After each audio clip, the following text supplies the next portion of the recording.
Ha, bo'ldi. Hop, hozir bir daqiqa kimgadir, misol hozir gapirishga anaqa beraman. Разрешение. O'sha odam, bundoq kimdir so'rasin.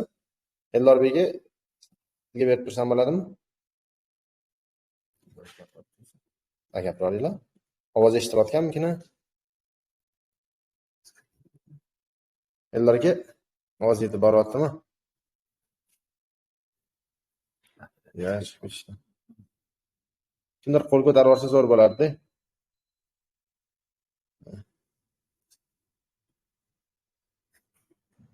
Assalomu alaykum. Alaykum assalom. Assalomu alaykum. Hozir eshitilyapti? Eshitilyapti, video ham ko'ryapti, hammasi joyida. Rahmat kattaga. Hozir o'chirib turaman-da, agar mabodo kimdir gapirmoqchi bo'lsa, o'sha yerda qo'lni ko'tarish anaqasi bor, knopkasi. Aytsangiz, savollar payti ko'rib chiqamiz. Xo'p, qani unda boshladik. Screen share qilishim kerak. Menga ekran kerak. Ekran ko'ryaptimi? Mana ekranim hammaga. Mana ekranim ko'ryaptimi hammaga?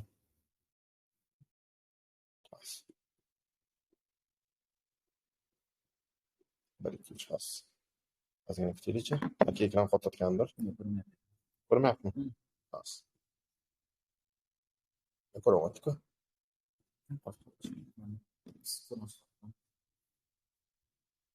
Xos. Bir daqiqa. Qani sizga yana gapirishga beraman-da. Shuni bitta tekshirib bering. Ekranim ko'ryaptimi? Yo'q, ko'rinmayapti hali. Ekran ko'rinmayapti. Yo'q.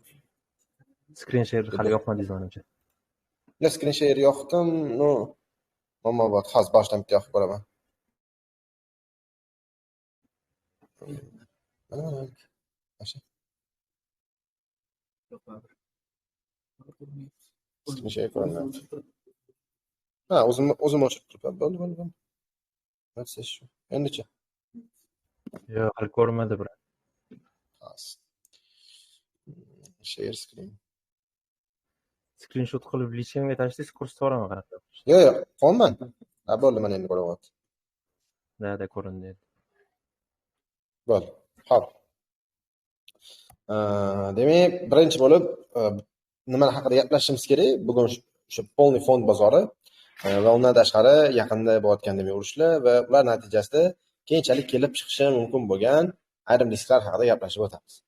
Xo'p, ismim Abdulloh Shokirov. Demak, HBS akademiyasida, o'zi HBS umumiy kompaniyasida aksiyalar bo'yicha boshqarib kelaman va aksiyalar bo'yicha demak mentor gaplashib. Xo'p, birinchi tahlilimni S&P 500 dan boshlamoqchi edim.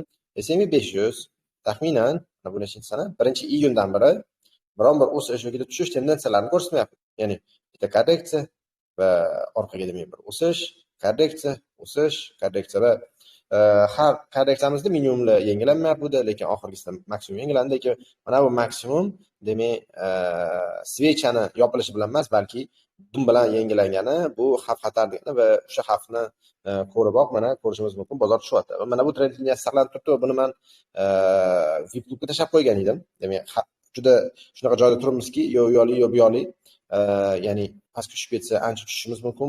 Bu holatda kunlik time framelarda qarasa 30 darajasigacha tushadigan bo'lsa, taxminan mana bu minimumlarni ham olish ehtimolligi bor. Bu minimumni oladigan mana bu joyga demak baribir ataka bo'ladi, hujum bo'ladi narx tarafdan, lekin dushanba kuni tepada ochilib qolish ehtimolligi ham bor, ya'ni mana shu o'z kuchini saqlab.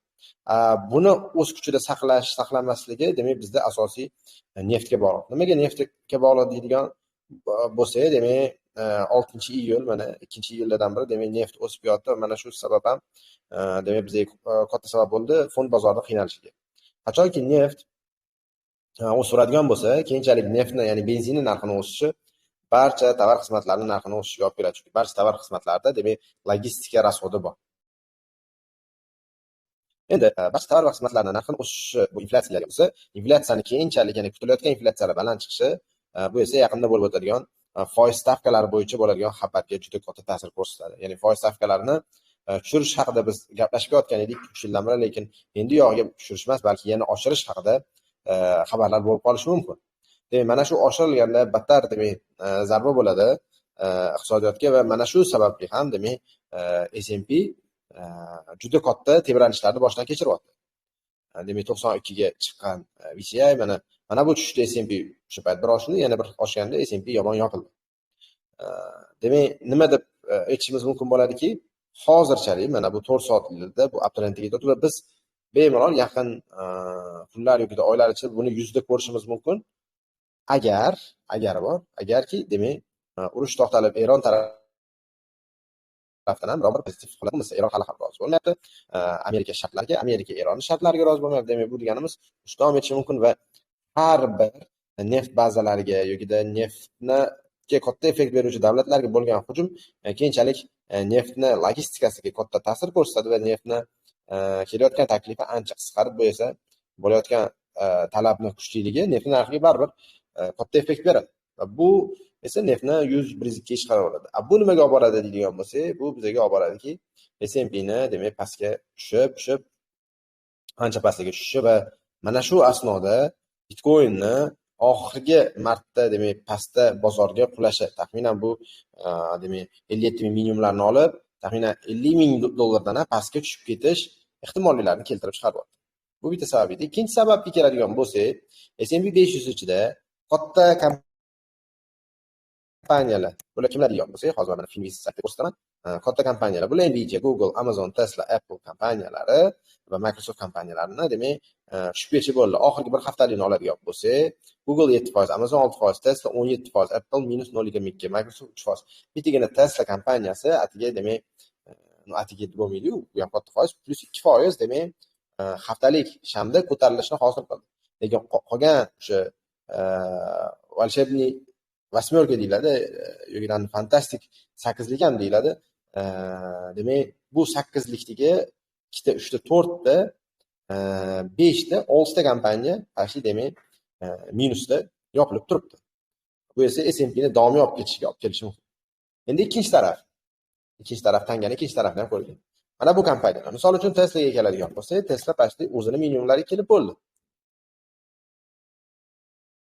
Ya'ni minimumlarga kelib, lokal minimumlarga kelib bo'ldi. Mana bu joydan demak parallel kanal borsangiz bu keladi. Ya'ni lokal minimumlarga kelgan bo'lsa, o'sha ham bir kichik tushish bilan demak davom etish kerak. Teslada demak o'sish potensialini biz ko'rib turibmiz.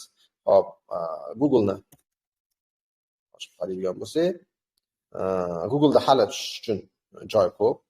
Google'da baribir hali xavf ko'p. Meta kompaniyasiga texnik taraflama ko'z yugurtiradigan bo'lsak, Metada ham uncha ko'p emas.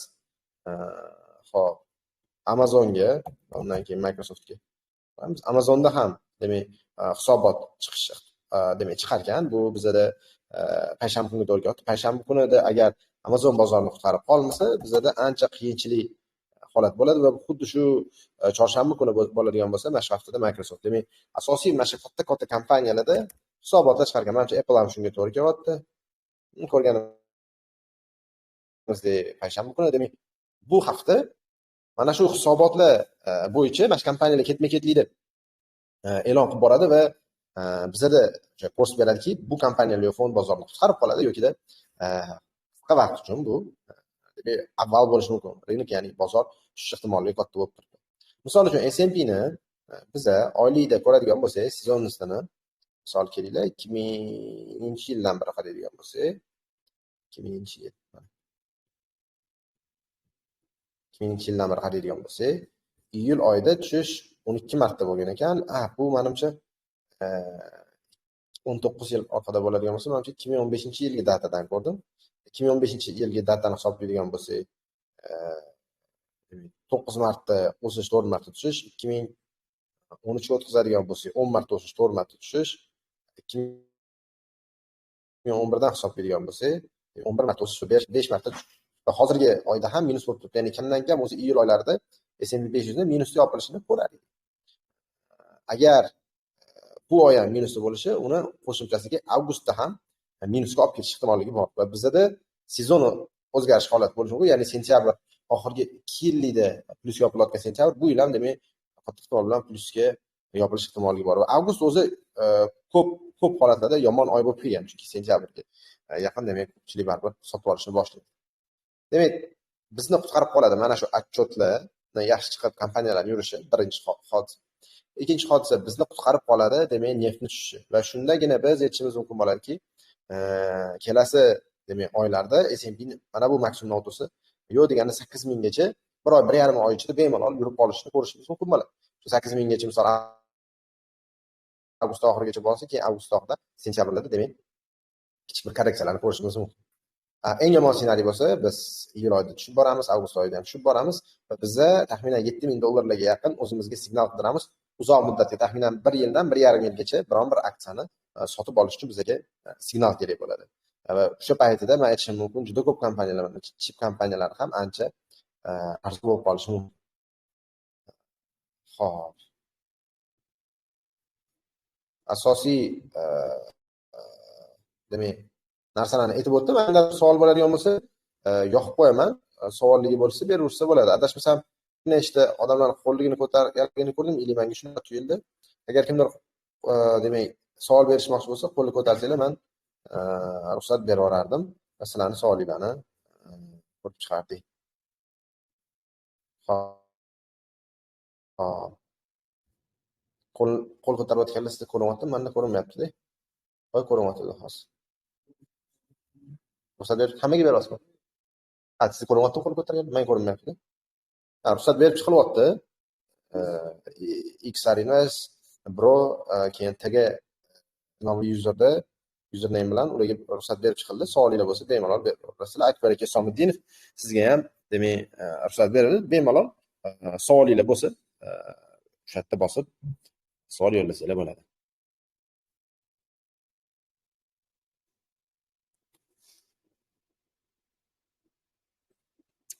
Hammajim yo'qida menga eshitilmayaptimi? So'z. Amal bo'ldi. Assalomu alaykum. Ustoz, bunaqa birligingni shu paytgacha bo'lgan tushishlar bo'ldi-ku. Shu ya'ni 7 hafta plyusga yopildi-yu, endi katta korreksiya bo'ldi-yu. Hali katta korreksiya ko'rmadik. Ya'ni korreksiya necha foizdan boshlanadi? Taxminan bir 6% dan 20% gacha bu korreksiya hisoblanadi. 20% dan o'tib ketsa bu ressiya hisoblanadi-da. Mana endi hozir boydagi issiqlar hisoblasak, ikkinchi oq issiqdan pastga tushsa, bu demak korreksiya deya olamiz. Hozirchalik bu korreksiya emas edi, bu sog'lom har safar bo'ladigan holat edi. Sog'lom bu bo'lmasa. Da, bu sog'lom tushish. Nimaga? Chunki Apple ko'rishingiz mumkin, Nvidia juda ko'p kompaniyalar o'z maksimumlarini yorib ketgan edi va bu sog'lom tushishni boshdan kechirish kerak edi.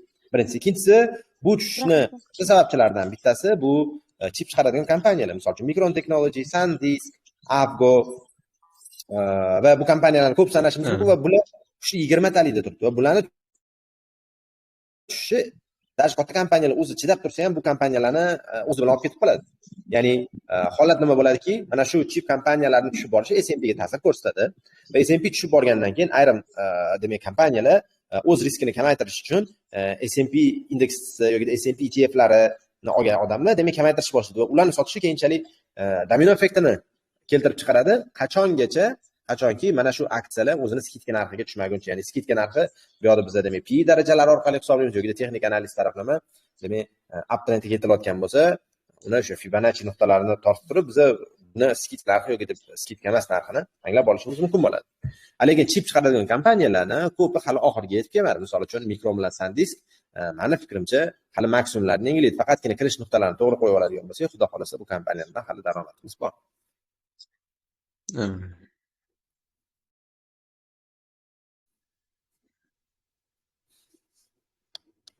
Hop, yana savol bo'lsa? Bu soha yangi bo'lganligi. Bu sohada endi yangi bo'lganligimiz uchun sal qiziqroq, o'sha sezonga keladi-ku, endi yaxshi bir daromad ko'rishsa, masalan 20 dan 30% gacha yoki bo'lmasa umuman daromad ko'rmasligi ham mumkin o'sha o'ylab. Endi yiliga endi masalan 2025 dan 26-yilgacha masalan o'z ko'rgansiz endi aytsangiz yiliga necha marta endi yaxshi savdoni sezoni keladi va necha marta o'sha nimada umuman savdo yaxshi bo'lmasligi mumkin o'sha yiliga. Xo'p.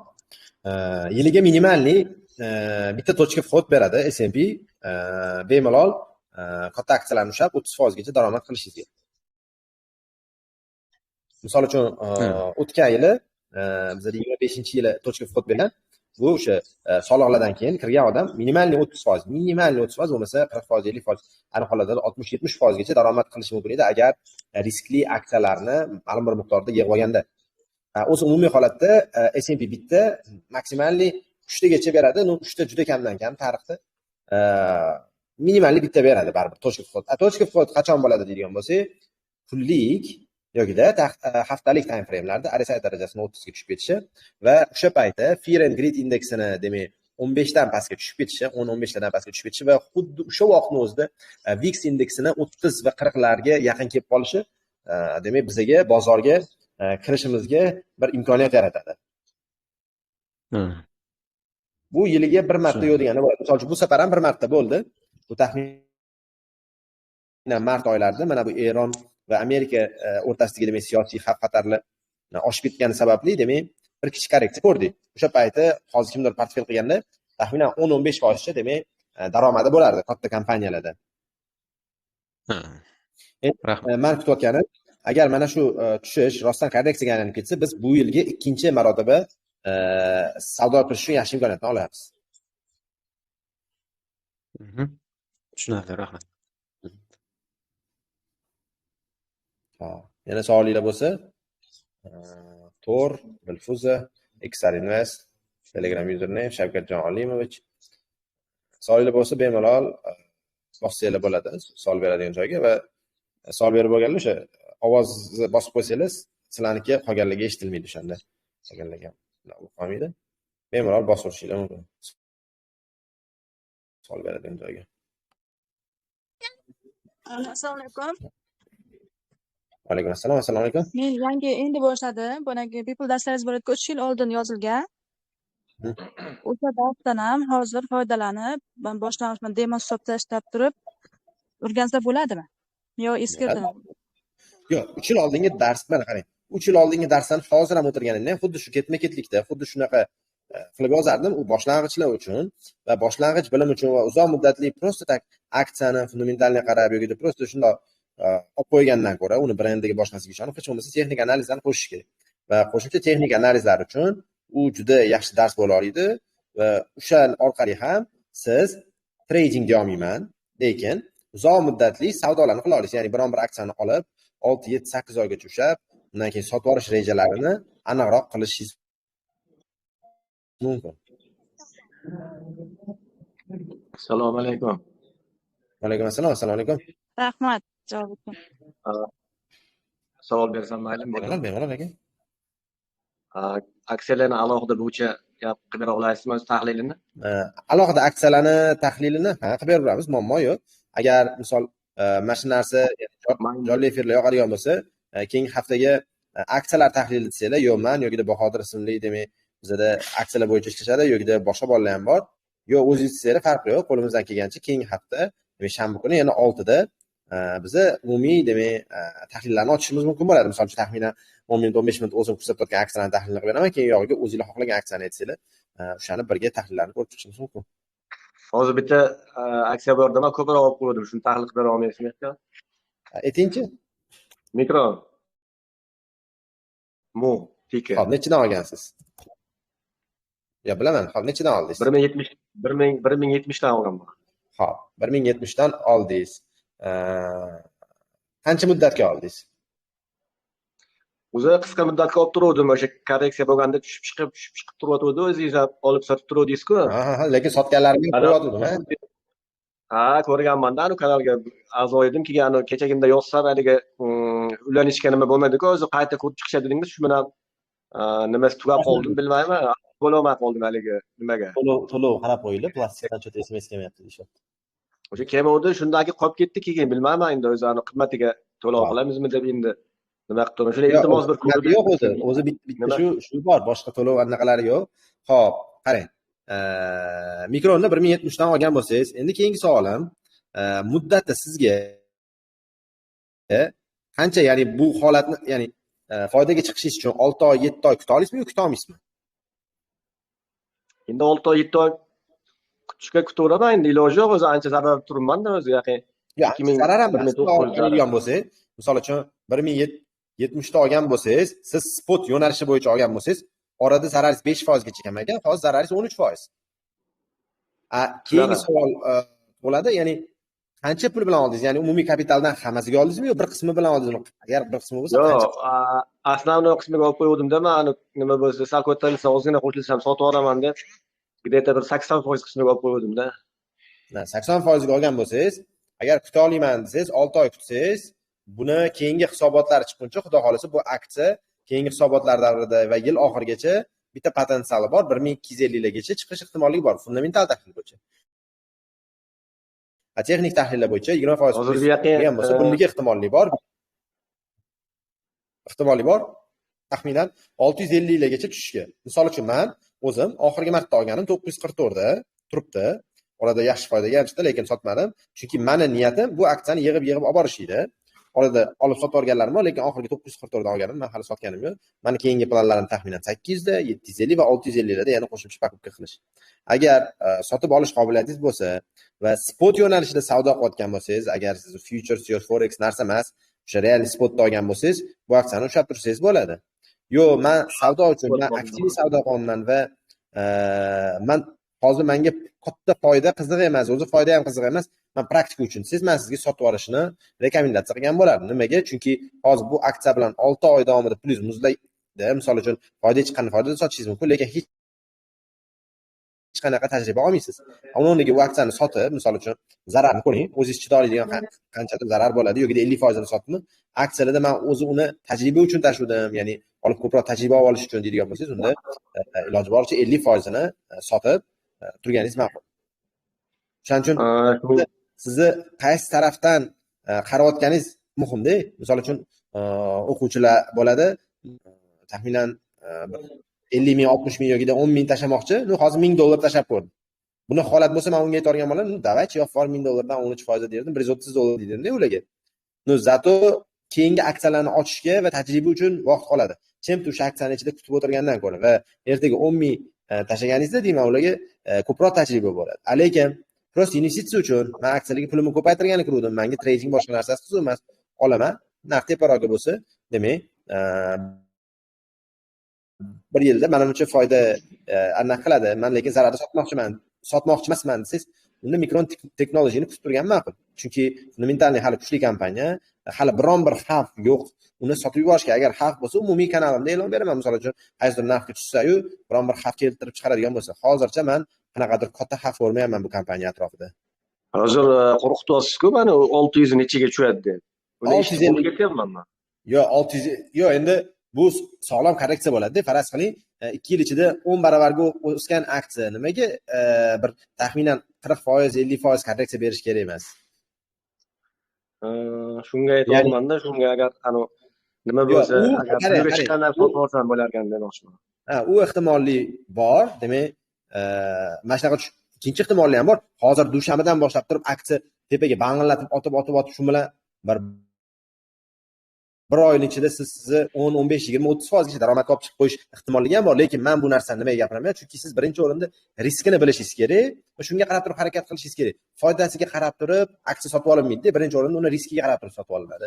Shuning uchun hozir men sizga bor risklaringizni tushuntirdim. Agar shu risklarga qo'lim to'ladi desangiz, bu risklarga chidaganingiz ma'qul. Yo, men bunaqa risklarga chidamayman desangiz, 50% ni demak hozirda sotib turganingiz ma'qulki. Men o'zi uchun ochmagan edim. Men endi bir 2 yildan beri aksiya olaman-da. O'zi investitsiya uchun olardim, lekin meni orada ayniqsa sizga a'zo bo'lgandan keyin siz ham aktivni olib sotar ekansiz-ku. Shunga a'zo bo'lgandan keyin qarasam, o'sha qiziqib qoldim haqiqatdan. Mana korreksiya berganda, pastroq tushganda olasizda, yana 5-4% qo'shilganda sotsangiz, masalan, haftaning ichida bir 2%, 3% foyda qilsangiz bo'lar ekanda, shunga qiziqib qolib, keyin ketib qoldim. Keyin sotganimda sotmadim, men shuni tushunmayman. Yo, bilmayman. Sotganimda sotmaganingizga men hayron qoldim. Yo'q, ko'rsatmadim. Shekilli-da shu sotganingizda. Nima deysiz?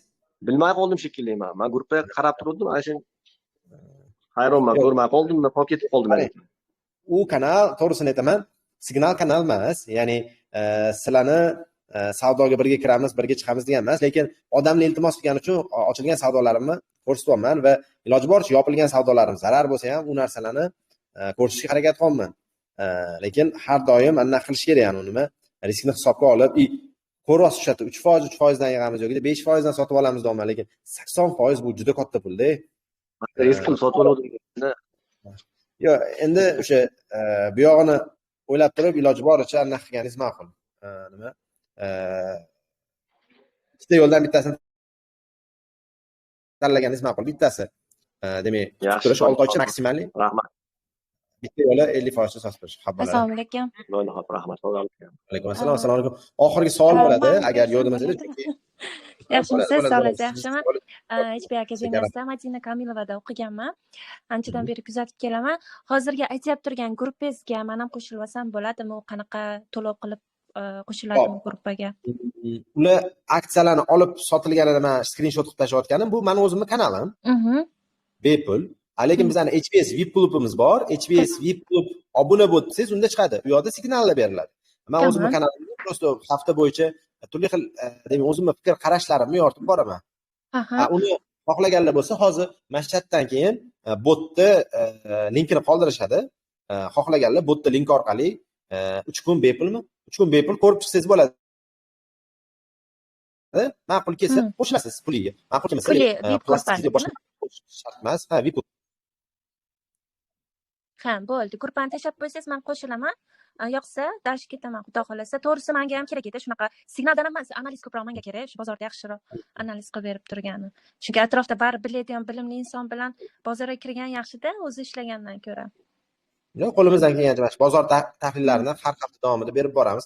Haftasiga 2-3 marta jonli uchrashuvlar shunaqaga o'xshagan bo'lib turadi. Bo'ldi. Xo'p, rahmat kattakon. Ishlangga omad. Hammalarga rahmat kattakon. Uzr so'rayman agar kimnidir savoligacha yetib bora olmagan bo'lsak, chunki rejalashtirilgan vaqtimiz o'z nihoyasiga yetdi. Yozib olingan demak mana shu uchrashuvni biz YouTube'ga yuklab qo'yamiz. YouTube'ga yuklab qo'yamiz. Ayrim joylar kesiladi, misol uchun videoda vaqt topib qo'ygan joylar bo'ladigan bo'lsa, lekin to'liq formatda buni YouTube kanalimizda yana ko'rishingiz mumkin bo'ladi. Hammalarga rahmat. Kuninglar xayrli o'tsin. Savdolarda demak ehtiyot bo'lasizlar. Bu savolinglar bo'lsa, mana shu kanaldagi ayrim postlarga savol qilib yozib qoldirsanglar, demak o'zimiz yoki bizdagi o'sha boshqa menejerlarimiz yozib javoblar berib qolishadi. Charchamanglar.